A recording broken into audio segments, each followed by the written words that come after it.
Romanos el capítulo 4. Vamos a comenzar nuestra lectura en versículo 13.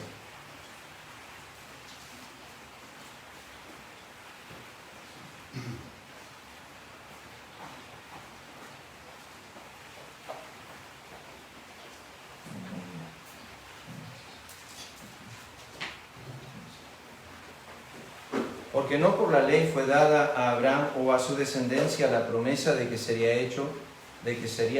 heredero del mundo, sino por la justicia de la fe. Porque si los que son de la ley son los herederos, vana resulta la fe y anulada la promesa. Pues la ley produce ira, pero donde no hay ley tampoco hay transgresión. Por tanto, es por fe, para que sea por gracia, a fin de que la promesa sea firme para toda su descendencia, no solamente para la que es de la ley, sino también para la que es de la fe de Abraham, el cual es Padre de todos nosotros. Como está escrito: te he puesto por padre de muchas gentes delante de Dios. No voy a tratar ese tema, pero me resultó interesante esa frase que surge de el pasaje que cita Pablo, que es Génesis capítulo 17. Dios le dice a Abraham: yo soy el todopoderoso de Dios, anda delante de mí, anda delante de mí. Esa vida delante de Dios es una vida de fe, puesto que Abraham no veía a Dios. Y Dios, la Biblia dice, se fue de su presencia, pero le dejó dicho una frase: anda delante de mí. Como Moisés cuando salió de Egipto, como viendo al invisible. Es mirar lo que realmente no vemos. Es lo que dijo Pablo en 2 Corintios, el capítulo 4, llegando al versículo 18, cuando dice: no mirando las cosas que se ven, que son temporales, sino las que no se ven. Anda delante de mí.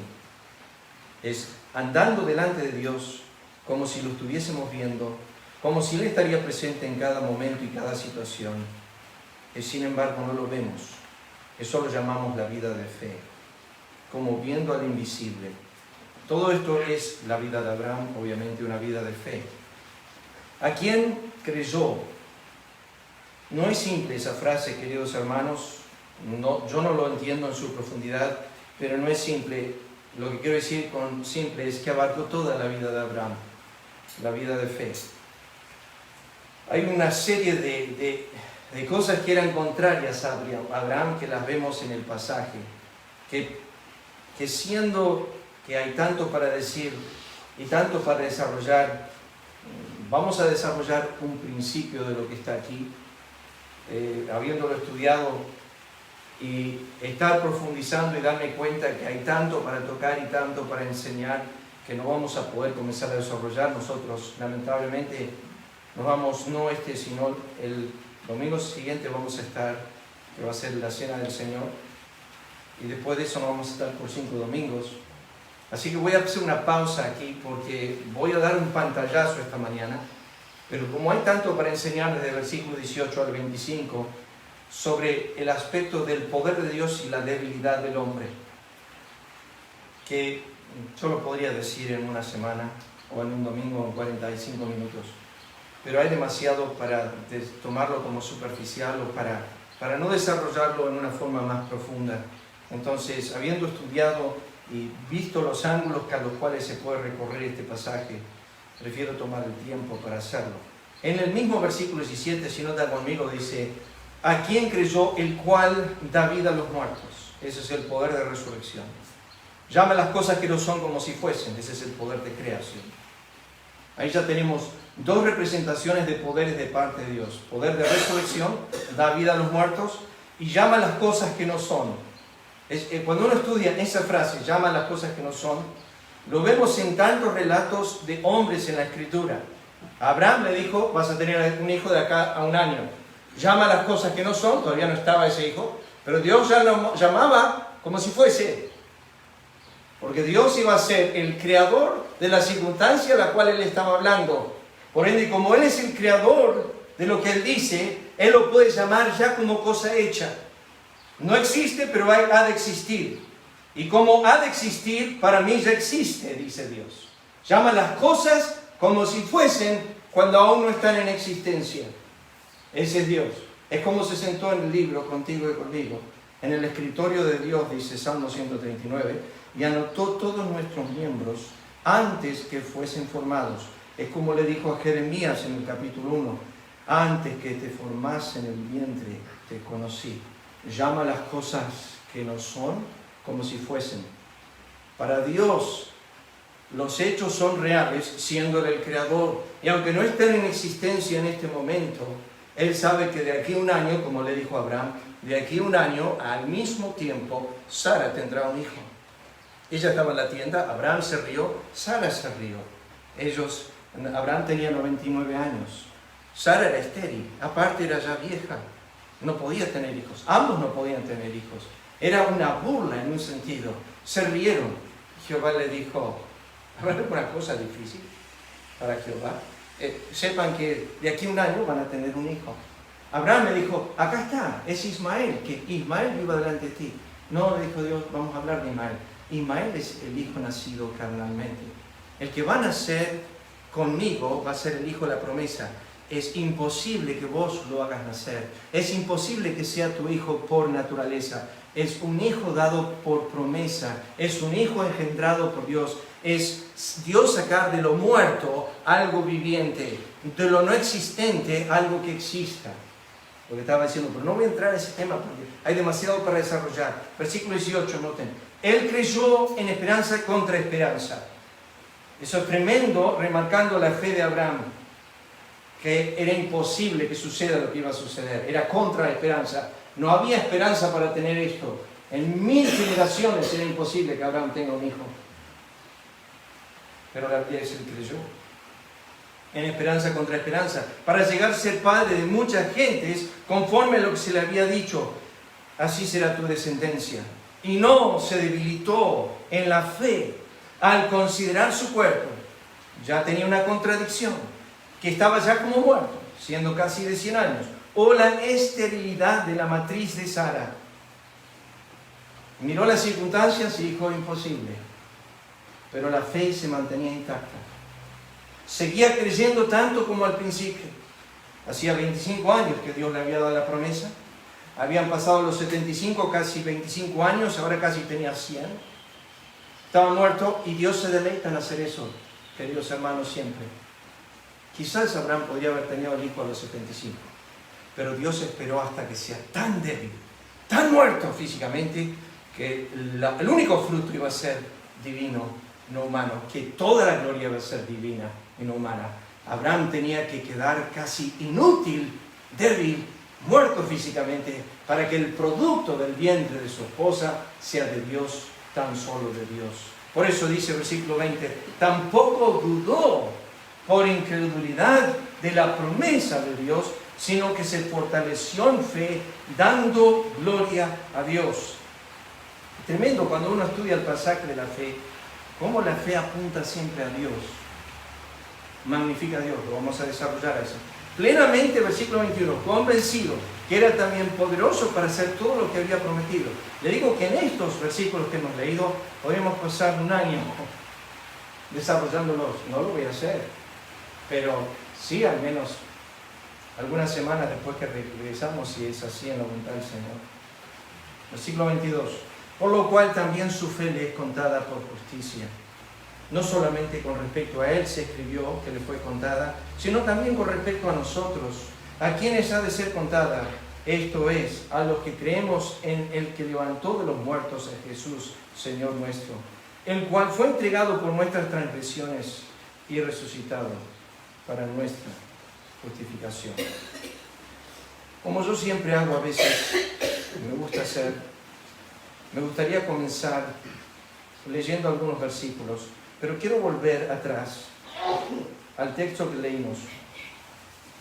Y lo que quiero leer es el versículo 16. Dice así. Vamos a empezar a desarrollar en principio este pasaje. Versículo 16. Dice así. Por tanto, es por fe, para que sea por gracia. a fin de que la promesa sea firme para toda su descendencia. Es por fe, para que sea por gracia. Estoy buscando mi nota acá, perdón.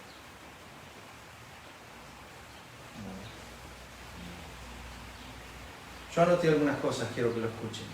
Yo quiero desarrollar esta mañana algo de lo que Pablo dice en esta frase.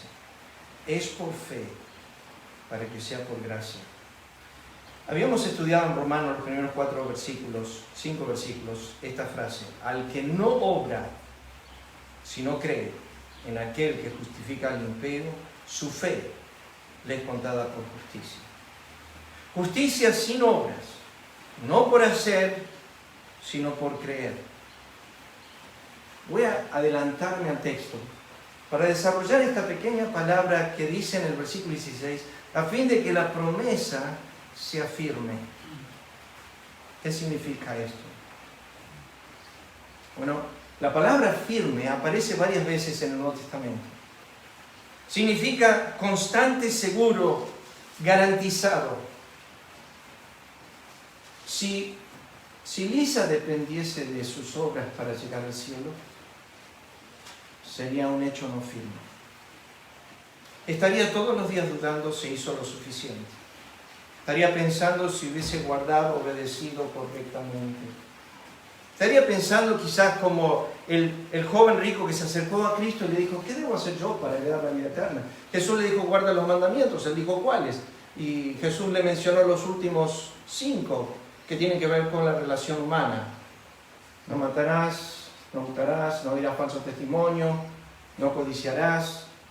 Pero luego, el joven rico, creyendo que él era bueno, se contradice cuando no escucha bien a Cristo en sus palabras, porque Cristo lo frena al principio y le dice, ¿por qué me llamas bueno? Hay uno solo que es bueno, es Dios. Cuando Cristo dijo hay uno solo que es bueno, y es Dios, ahí estaba incluyendo al joven rico, que él no había hecho nada bueno hasta esta hora. Y porque la ley sea buena, no me hace a mí buena. Romanos Pablo dijo que la ley era santa, justa y buena. Pero la ley siendo santa, justa y buena, no me hace a mí santo, justo y bueno. En realidad lo hace el producto diferente, contrario. Me condena, me revela que soy malo, que no soy justo y que no soy santo. Todo lo contrario. Deja decirle esta mañana, ustedes conocen casa, yo estaba arriba en el balcón. Usualmente hago eso minutos antes de venir para acá. Y me pongo a orar, oro por las obras, pero específicamente para que el Señor prepare mi corazón. Y estaba afuera y estaba lloviendo, estaba mirando los árboles y me dije al corazón, me dije a mí mismo, Señor, tú lo sabes todo. Tú sabes primero que yo no debo enseñar, tú sabes que yo no debo estar acá, tú sabes que yo debo ser participante en el infierno, tú sabes que merezco cada llama eterna y no merezco nada de la eternidad en tu presencia. Si ustedes conocerían mi corazón, vieran mi corazón, supieran mis pensamientos semanales, dirían, ¿qué hace ahí en el púlpito? Dios lo ha conocido desde la eternidad. Dios lo ha sabido siempre lo que yo soy. Dios ha sabido lo que tú eres. Pero el trato de Dios para con nosotros es firme y no tiene que ver con lo que somos, sino lo que Él es. Y ahora quiero que veamos eso en la Escritura. Escuchen las palabras. Solamente quiero que escuchen. Nuestra esperanza, dice Pablo, respecto de vosotros es firme. Esa palabra la utilizan los corintios. Era la peor iglesia. Era la más desordenada, la más inmoral, la más soberbia, la más orgullosa, la más disciplinada por el Señor. Pero sin embargo, Pablo dice, nuestra esperanza respecto de vosotros es firme. Él explica más adelante, esa firmeza tenía que ver con lo que ellos habían obtenido de Dios. Hebreos dice esto, porque la palabra dicha por medio de los ángeles fue firme. Yo siempre lo contrasto con la palabra de Dios. Si lo que dijeron los ángeles es firme, ¿cuánto más lo que dice Dios? Hebreos capítulo 3, versículo 6. Pero Cristo como hijo sobre su casa, la cual somos nosotros y retenemos firme hasta el fin la confianza y el gloriarnos en la esperanza. Si alguien acá esta mañana, o vía Facebook, ha tenido tendencias a abandonar, a apostatar de la fe, a alejarse, es una manifestación de lo que dice 1 Juan 2:19. Se fueron de nosotros porque no eran de nosotros, porque no poseían, porque la perseverancia de los santos es una manifestación de la firmeza de Dios en el corazón. Hebreos 3:14 dice lo mismo, porque somos hechos participantes de Cristo con tal que le tengamos firme hasta el fin. Hebreos 6:19, la cual tenemos como segura y firme ancla del alma. Hebreos 9:17, porque el testamento con la muerte se confirma, misma palabra griega. Segunda de Pedro 1:10, por lo cual, hermanos, tanto más procurad hacer firme vuestra vocación y elección. Segunda de Pedro 1:19, tenemos también la palabra profética más firme o segura, a la cual hacéis bien en estar atentos como una antorcha. Leo otros pasajes en cuanto a esta firmeza. Luego, por la fe invalidamos la ley, en ninguna manera, sino que la confirmamos. Romanos 5:2, por quien también tenemos entrada por la fe a esta gracia, en la cual estamos firmes y nos gloriamos en la esperanza de la gloria de Dios. Porque ignorando la justicia de Dios y procurando establecer la suya propia, la palabra establecer es la palabra afirmarse, no se han sujetado a la justicia de Dios. Es impresionante cómo en el movimiento religioso, Cristo miró a los fariseos y escribas y les dijo, vosotros sois de vuestro padre el diablo. He pensado tantas veces en mi corazón de vivir toda una vida en esto y estar perdido. Si descanso en mí, sí. Juan 8:44, algo revelador del Satanás. Vosotros sois de vuestro padre el diablo y los deseos de vuestro padre queréis hacer. Él ha sido homicida al principio, y noten esta frase que sigue.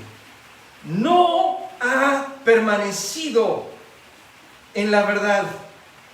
¿Estaba en la verdad? Sí, estaba en el trono. Pero no ha permanecido en la verdad, porque no hay verdad en él. Bueno, ahí está el tema que empieza a desarrollar el concepto profundo de Cristo. Cuando habla mentira, de suyo habla porque es mentiroso y padre de mentira. Yo me acuerdo años atrás estaba sentado en el living de casa, en la mesa, en comedor en realidad, y estaba discutiendo con mi padre. Mi padre estaba de un lado de la mesa, yo estaba del otro. Y de repente mi papá se levantó. A él cuando estaba enojado se le movían las mandíbulas. Apretaba esto y se le movía. Y estaba re caliente. Estaba enojado. Yo lo hice calentar mucho, seguro, ¿no? Sí. ¿Sabes lo que hizo? Se fue, se levantó, se fue y se fue al estudio. Yo me quedé sentado ahí en la mesa. Me voy para mi pieza. Le hice un montón de preguntas en la Biblia, quería respuestas así rápido. ¿Y sabes lo que me dijo una hora después? Se me acercó, me golpeó la puerta de la pieza, abrí y dijo, Colby, no te quise responder. Porque estaba enojado, te iba a contender, y sentí que estaba Satanás usándote para provocarme. Y te iba a decir, como le dijo Cristo a Pedro, quítate de delante de mí, Satanás. Cuando me dijo eso, me quedé destruido. Porque si el apóstol Pedro fue usado por Satanás para estorbar a Cristo, ¿cuánto más uno de nosotros puede ser usado para estorbar a otro hermano? Con lo que pensamos que es nuestro pensamiento en ese momento, y sin embargo Pedro no supo que pasó el diablo por esa escena y le puso un pensamiento bueno acerca de Cristo. Le dijo, nunca tal te acontezca que vayas a la cruz. Sonaba buenísimo. Jesús lo miró y dijo, quítate delante de mí, Satanás, porque no pones la mira en las cosas de Dios, sino en las de los hombres. ¿Saben? Que me hizo pensar que Él nunca ha permanecido en la verdad. Y a veces no nos damos cuenta que somos creyentes instrumentos del diablo para estorbar a otro creyente con una mera expresión. Che, ¿por qué no vas y haces esto? Fue como Natán le dijo a David, dale a edificar la casa. Y cuando termina de decirle todo, sale del palacio y cuando está cruzando la puerta, Dios le dice a Natán, anda a decirle que no puede. Anda a decirle a David que no puede edificar mi casa porque tiene las manos llenas de sangre. Su hijo lo va a hacer, él no. Él no puede hacerlo. Y David, ¿sabe lo que hizo de ahí en más? Se dedicó a preparar material para su hijo. Puso todo su corazón para preparar, porque él dijo, Dios me dijo que yo no puedo. Pero en el intervalo de saber la voluntad de Dios, el profeta Natán lo animó a hacer algo que no era la voluntad de Dios. Sin embargo, era un profeta, pero lo animó a hacer algo que no era la voluntad de Dios, que me ha hecho pensar. Yo me acuerdo de mi hermano Ramón, quería venir como misionero a Argentina. Y el Señor le habló a mi hermano con esa frase, el pastor estaba predicando ese pasaje y dijo, no tú, pero quizás tus hijos sí. Y fue en ese momento cuando el pastor estaba predicando ese texto que mi hermano dijo, no yo, pero él sí. Escuchen esto. Dice Pablo en Romanos 11:20, bien por su incredulidad fueron desgajados, pero tú por la fe estás en pie, o estás firme. No te ensoberbezcas, sino teme. Es interesante esta frase, cuánto lucho con este texto, Romanos 14:4. ¿Tú quién eres que juzgas al criado ajeno? Escuchen ahora lo que sigue. Para su propio Señor está en pie, o cae, pero estará firme. Porque poderoso es el Señor para hacerle estar firme. La firmeza de mi hermano depende de Dios, no de mí. Que alguien no esté acá esta mañana, que alguien no esté viniendo seguidamente a las reuniones, nos entristece. Pero el que hace la obra es el Señor. Él va a traer en su momento a esa persona, si es de Cristo. Va a dejar como el hijo pródigo que ande un momento en el mundo o haciendo sus cosas o en indiferencia, pero lo va a volver a traer porque el Señor es poderoso para hacerle estar firme. Pedro cayó de su firmeza. El siguiente versículo con esta frase es el de 1 Corintios 10:12. El que piensa estar firme, mire que no caiga. Pablo escribe a los Corintios, no que nos enseñoremos de vuestra fe, sino que colaboramos para vuestro gozo, porque por la fe estáis firmes, no por las obras, no por el hacer, no por tratar, por la fe. Escuchen estas palabras de Pablo, del autor de los Hebreos.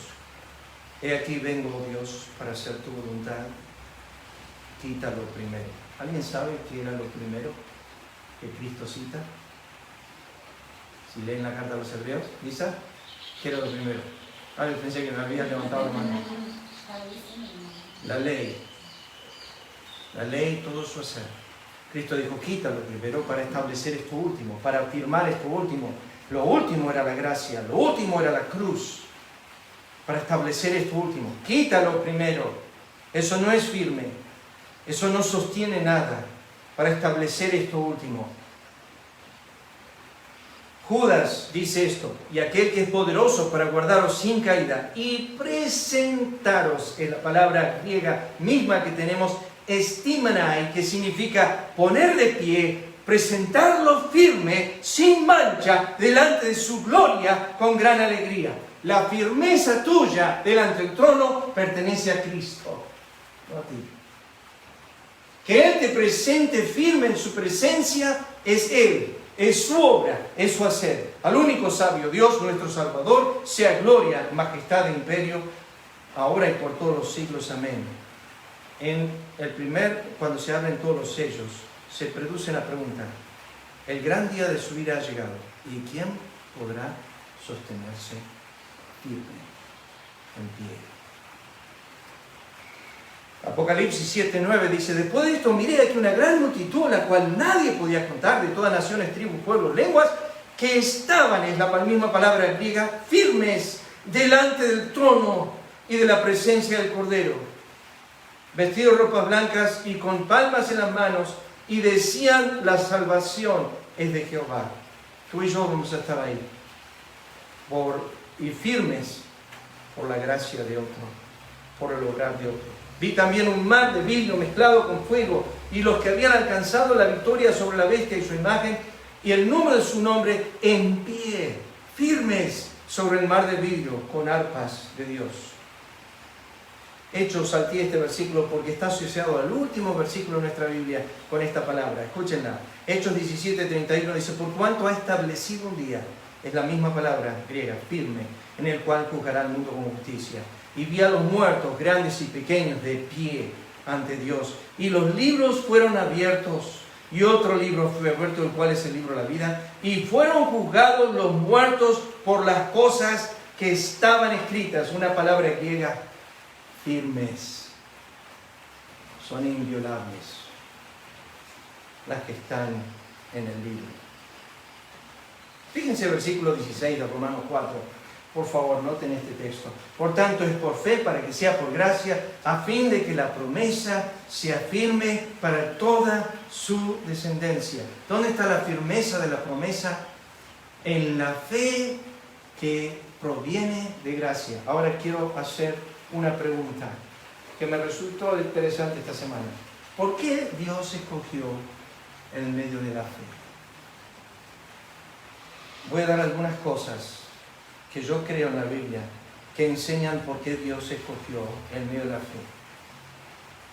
Y solamente quiero leer los versículos y hacer un comentario, así que yo quiero que ustedes me acompañen a los textos. Romanos 3:27.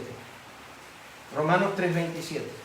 ¿Por qué Dios escogió en medio de la fe? Primeramente, Romanos 3:27. ¿Dónde pues está la jactancia? Queda excluida. ¿Por cuál ley? ¿Por la de las obras? No, sino por la ley de la fe. ¿Por qué Dios escogió la fe? Porque la fe anula la jactancia humana. Piénsalo. La gente va a estar delante de Dios y va a decir: no echamos fuera demonios en tu nombre, no hicimos milagros, no profetizamos. Están jactándose. Los fariseos se jactaban. El fariseo venía al templo y decía: te doy gracias, Dios, que no soy como los demás hombres. No eran hombres de fe. El hombre de fe se anula la jactancia. La cruz, 1 Corintios 1, versículo 29, es para quitar toda jactancia. O sea que no va a haber orgullo humano en el cielo, nada que resalte. Por eso Pablo dijo: a mí, que soy más pequeño de todos los santos. ¿Por qué Dios escogió la fe? Porque como primer fundamento, la fe anula la jactancia. Vamos al otro pasaje, Hebreos 11:6. Hebreos 11:6. Porque Dios escogió la fe como un medio para salvarnos y para hacer todo lo demás, porque la Biblia dice: justo por la fe vivirá. ¿Qué dice Hebreos 11:6? Pero sin fe es imposible agradar a Dios, porque es necesario que el que se acerca a Dios crea que le hay y que es galardonador de los que lo buscan. Segundo punto, ¿por qué Dios escogió la fe? Porque Él es el único medio que le agrada. Es el único medio que le agrada. ¿Me has puesto a pensar que tu buena sed y tus obras y tu tratar no le agrada? Que tú tratas de agradarlo, pero en realidad lo que agrada a Dios es una vida, una conducta de dependencia, de fe. Esto va muy profundo. Pero vamos al siguiente pasaje. Romanos 4, versículo 14. Romanos 4, versículo 14. El primer punto de por qué Dios escoge la fe es porque anula la jactancia. Segundo, porque agrada a Dios. Tercero, Romanos 4, 14. Porque si los que son de la ley son herederos, vana resulta la fe y anulada la promesa. Dios escogió la fe porque garantiza la salvación segura y firme. La herencia y el cumplimiento de la promesa es por fe. Por eso escogió la fe. Nadie podía obtener seguridad. Nadie podía obtener herencia vía la ley.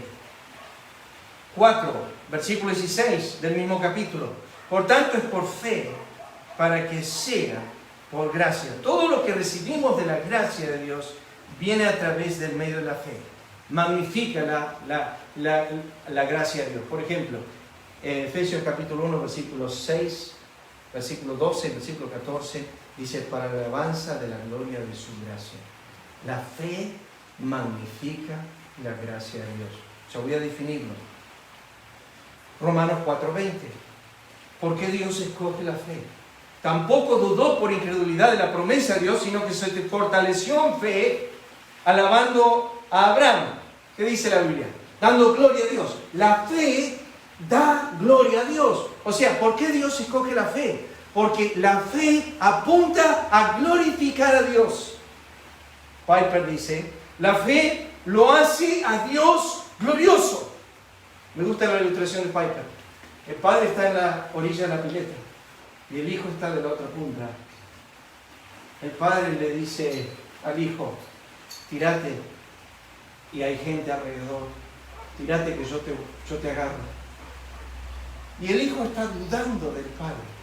Eso deshonra al padre delante de las visitas. Están cuestionando si el hijo realmente confía en su padre, que puede hacer eso, que tiene poder para poder ayudarlo si él se tira. No confía de lleno en su padre. Pero si el hijo se lanza al agua en plena confianza, todos dirán, ¿cuánto confía ese hijo en su padre? La fe honra, lo hace glorioso a Dios. Cuanto más tú confías en Él, más gloria le das. Cuanto más te echas sobre Él, cuanto más confías en su palabra, cuanto más confías en su poder, cuanto más lo haces, la fe le lleva gloria a Dios. No he hallado tanta fe. ¿Ustedes se acuerdan de este pasaje? Ahora le voy a pedir a Lucas si puede leerlo en voz alta. Mateo 9:28. Noten esta frase, Mateo 9:28. Me gusta este texto. Es más, lo estaba pensando hoy porque me vino al corazón. Mateo 9:28. Léelo fuerte. Y llegado a la casa, vinieron a los ciegos y Jesús les dijo, Pregunta. ¿creéis que puedo hacer esto? Lee la pregunta despacio. ¿Qué dice? ¿Creéis que puedo hacer esto? Ellos dijeron, sí, Señor. Escuchen la pregunta. ¿Creéis que puedo? ¿No dijo ustedes tienen fe en sí mismos? ¿Ustedes creen que yo puedo hacer esto? ¿Qué cosa? Abrir los ojos del ciego. Ellos dijeron, sí, Señor. Entonces, Cristo estaba diciendo, la fe lo que hace es exalta mi poder. La fe exalta mi poder. Un creyente que cree a Dios, cree que Dios es poderoso para hacer mucho más de lo que ha prometido. ¿No lo dice Efesios 3:20 a eso?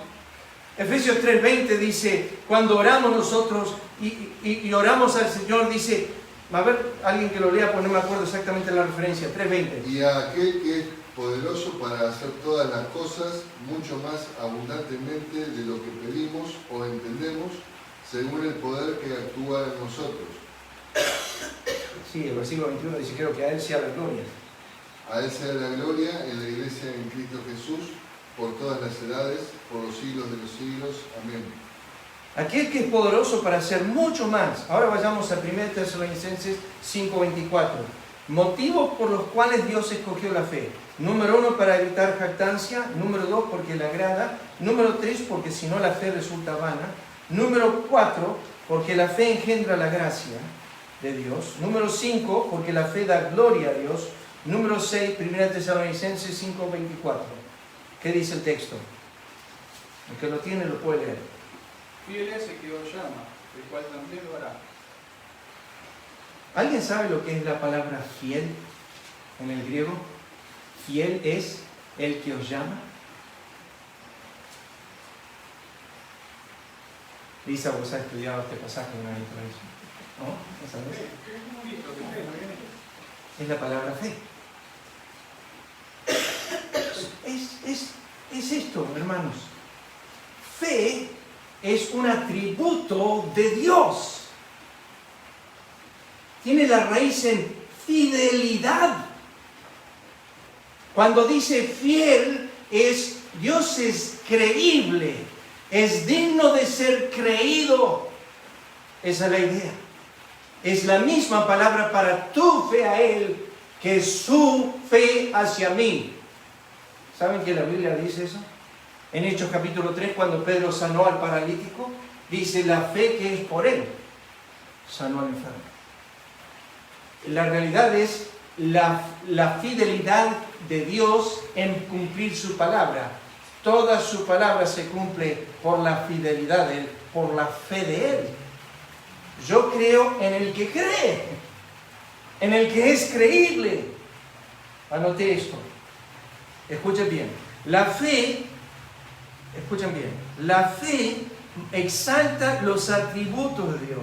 Por este motivo Dios escogió fe como medio para la expresión de su persona y su obra. O sea, por la fe exaltamos su poder, por la fe exaltamos su conocimiento, porque creemos que lo que Dios dijo es verdad. Exaltamos su verdad, exaltamos su ciencia, exaltamos su sabiduría, exaltamos su justicia, exaltamos su hacer. Me gusta cuando Cristo dice aquí al ciego, ¿crees que yo lo puedo hacer? Fe magnifica siempre el poder de Dios. Por eso Tesalonicenses dice, fiel es el Señor que os afirmará. Por eso Pablo de Corintios, fiel es Dios, el cual fuiste llamado. Fiel es Dios que no os dejará ser tentado más de lo que podéis resistir. Fiel es el que prometió, estando persuadidos de esto, dijo Pablo, que el que comenzó en vosotros la buena obra, la perfeccionará hasta el día de Jesucristo. MacArthur dijo años atrás, me dejé de desanimar con los hermanos que no vienen. Porque la Biblia dice en Efesios 4, versículo 12, que Él perfeccionará a los santos, no yo. Y si Él los perfeccionará, ¿por qué me estoy tratando de desanimar con el perfeccionamiento de aquello que no puedo hacer? Yo tengo que descansar en Él. Fe es lo que dijo David en el Salmo 95.1. Lo cantamos en el 6, no lo añadí al grupo.